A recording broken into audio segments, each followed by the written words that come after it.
a great and brilliant day for the world because Iran has just announced that the Strait of Hormuz ট্রাম্পের নতুন হুমকির পর আন্তর্জাতিক অঙ্গনে ফের উত্তেজনা ছড়িয়ে পড়েছে। যুক্তরাষ্ট্রের প্রেসিডেন্টের কড়া বার্তার জবাবে ইরান সাজাচ্ছে নিজেদের নতুন রণকৌশল, যা বৈশ্বিক অর্থনীতি ও ভূরাজনীতিতে বড় ধরনের প্রভাব ফেলতে পারে বলে আশঙ্কা করা হচ্ছে। এদিকে সিএনএন-এর এক প্রতিবেদনে উঠে এসেছে সম্ভাব্য এমন এক অস্ত্র বা কৌশলের কথা, যা প্রয়োগ হলে বিশ্ব ব্যবস্থায় বড় ধরনের অচলাবস্থার ঝুঁকি তৈরি হতে পারে বলে বিশ্লেষকদের মত। তাই পরিস্থিতি ঘিরে নতুন করে বাড়ছে উদ্বেগ।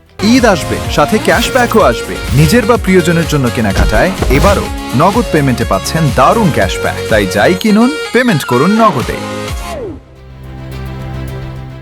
এদিকে শিগগিরই কোনো শান্তি চুক্তি না হলে ইরানের জন্য খুব খারাপ সময় অপেক্ষা করছে বলে কড়া হুঁশিয়ারি দিয়েছে মার্কিন president Donald Trump. But the naval blockade with the greatest navy in the world, from the greatest military the world has ever seen, we built it during my first term. We built it. They said I was crazy. We weren't so crazy, were we?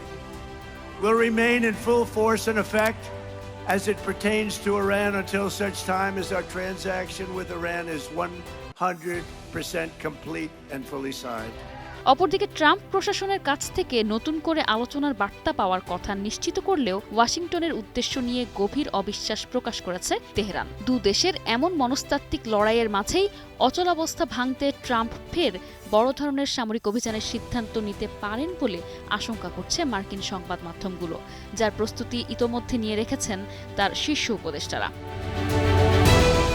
মার্কিন Israeli আগ্রাসনের পর Iran Hormuz প্রণালীতে নিয়ন্ত্রণ প্রতিষ্ঠার দাবি জানালেও এবার তাদের নজর পড়েছে বিশ্ব অর্থনীতির আরেক নীরব কিন্তু গুরুত্বপূর্ণ অবকাঠামোর দিকে। আন্তর্জাতিক জ্বালানি বাণিজ্যের পাশাপাশি ইউরোপ, এশিয়া ও পারস্য উপসাগরের মধ্যে বিপুল পরিমাণ ইন্টারনেট ও আর্থিক তথ্য প্রবাহিত হয়, যে সাবসি বা সমুদ্রতলের কেবল নেটওয়ার্কের মাধ্যমে সেটিকে এখন নতুন কৌশলগত লক্ষ্য হিসেবে দেখা হচ্ছে বলে বিভিন্ন প্রতিবেদনে উল্লেখ করা হয়েছে। মার্কিন সংবাদ মাধ্যম সিএনএন-এর তথ্য অনুযায়ী ইরান হরমুজ প্রণালীর নিচ দিয়ে স্থাপিত এসব সাবমেরিন কেবল ব্যবহারের জন্য বড় প্রযুক্তি কোম্পানিগুলোর কাছ থেকে অর্থ আদায়ের পরিকল্পনা করছে। অন্যদিকে ইরানি গণমাধ্যমের অস্পষ্ট বার্তায় ইঙ্গিত দেওয়া হয়েছে অর্থ না পেলে ডেটা ট্রাফিক ব্যবহার হওয়ার ঝুঁকি তৈরি হতে পারে। পাশাপাশি তেহরানের আইন প্রণেতারা এমন একটি পরিকল্পনা নিয়েও আলোচনা করেছেন, যা ইউরোপ এশিয়া সংযোগকারী এসব কেবল অবকাঠামোকে ঘিরে নতুন ভূরাজনৈতিক উত্তেজনা সৃষ্টি করতে পারে।